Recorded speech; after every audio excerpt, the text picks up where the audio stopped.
एक बार की बात है। एक छोटे से गांव में आरव नाम का एक लड़का रहता था। आरव के पास एक पुरानी किताब थी जिसे उसने अपने दादा से विरासत में पाया था। वह किताब साधारण नहीं थी, बल्कि उसमें जादुई कहानियां और मंत्र थे। लेकिन आरव को इस बात का पता नहीं था। एक दिन आरव ने किताब खोलकर एक कहानी पढ़नी शुरू की। जैसे जैसे उसने पढ़ा, उसने पाया कि किताब की पंक्तियां चमकने लगीं। अचानक उसकी आंखों के सामने से एक रोशनी चमकी और वह खुद को एक अजीब और जादुई जंगल में पाया। उस जंगल में पेड़ बातें करते थे, फूल गाते थे और पक्षी इंद्रधनुषी रंगों में उड़ते थे। आरव ने उस जगह की खूबसूरती को निहारा, लेकिन उसे घर वापस जाने की चिंता सताने लगी। तभी उसकी मुलाकात एक बुजुर्ग व्यक्ति से हुई जो एक बड़े ओक के पेड़ के नीचे बैठा था। उसकी दाढ़ी लंबी और सफेद थी और उसकी आंखों में गहरी समझदारी झलक रही थी। बुजुर्ग ने आरव से कहा, मैं इस जंगल का रक्षक हूं।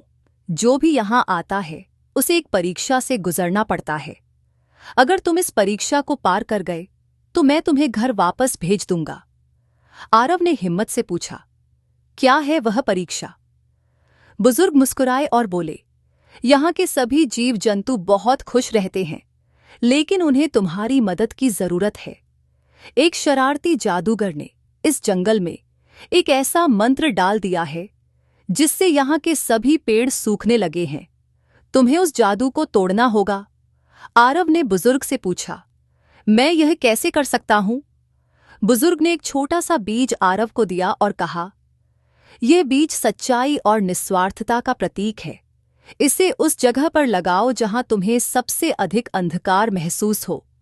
आरव बीज लेकर जंगल के सबसे गहरे हिस्से में गया, जहां अंधेरा और उदासी फैली हुई थी।